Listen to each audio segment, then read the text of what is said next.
hours a week. I mean, Okay. super, super marginal. That's pretty good. Mm-hmm. So I have two different questions. Yeah. A, why did you shut it down? That's my first question. Yeah.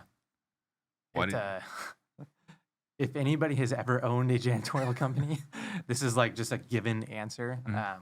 It's really hard to find people to work in that industry. Mhm. And it honestly wasn't bad. So in 2013, when we formed it, we'd put an ad on Craigslist for an employee and we'd get like 30 people that Mhm. were overly qualified. Like we literally had PhDs that were like, I just want to clean part-time. This works with my schedule. It was awesome. By the time we sold it in 2020, it was like you paid for like $1,000 worth of ads across all these platforms. Had like 3 people apply. You booked interviews with all of them, and like 1 showed, and you had to hire them. Yeah. And we were always like, we had an amazing manager, Mhm. and that thought was always in my mind, like, man, if she leaves, I'm back in the thick of it, like 40 hours a week at night, going through accounts, filling in for people. doing So it was quality the controls. possibility, Yeah.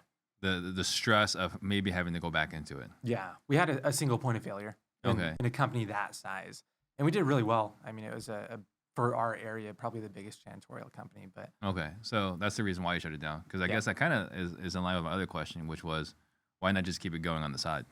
so our very first deal that we did, I made $50,000 in, and Mhm. it took like 4 hours worth of work. And when I found out that I had that like proof of concept, I told my wife, I'm like, we're selling it. Like, we've been working to make this a sellable business. Mhm. I know, like, I might not totally know how to do this over here yet, but like, this really, I want to do this. I really, really want to do this. Yeah. And we had savings and stuff, and we sold it for a good chunk. So like, it was a really good launch into real estate. Yeah. And ironically, I started the janitorial company with my wife because I thought you had to have money to invest into real estate. Mhm. Like, that was the whole reason we did it. And in the 8 years we owned it, we bought like 2 properties. Mhm. Like, You're it too was very busy. slow. Yeah. Yeah. Well, and then like we did the conventional, like, 20% down and try and find a duplex and just get a larger and larger asset. Mhm. So slow. Gotcha. Okay. Well, that makes total sense. Yeah. So what is it that made you take the jump, right? Because you already have this thing going over here. Yeah. What was in your ear that was getting you on this side of the real estate? Because you already knew about the duplex side. Yep. What was it that kind of triggered you to look on this other part of real estate? So I hadn't worked, like, cleaned an account in probably like 9 months. In the week we had our first son, we had like just a crap storm of all these employees got the flu or COVID or whatever it was.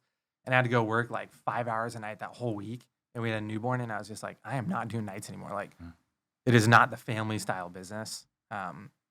Really, really not fun. But I mean, between having our son and getting proof of concept that it could work, and like, honestly, one of the biggest things is when I first started getting into this and I actually learned what wholesaling was, I had a guy send me a postcard on our duplex, and it was like, final notice. I've tried to reach you like 4 other times, one of those ones. And I called him and I'm like, hey, are you a wholesaler? Like every new investor, I took him out to coffee and was like, how can I be the first guy you bring deals to? And he was a younger guy. They'd only done a couple of them. And we had made decent money at the point, and we had a good chunk in the bank. And so I kind of looked at him and said, hey, what do you think about teaming up? Like, I'll fund the marketing and you show me how to wholesale. We'll wholesale deals. And he just kind of leaned in and went, well, how much do you think you could fund? And I went, I don't know, like $5,000 a month. What are you thinking? And his eyes kind of lit up and he just went, dude, we could make like 30 grand a month if we did $5,000. And when he said that, there was like a light bulb that clicked in me. And I'm like, you're kidding me. Like, that sounds really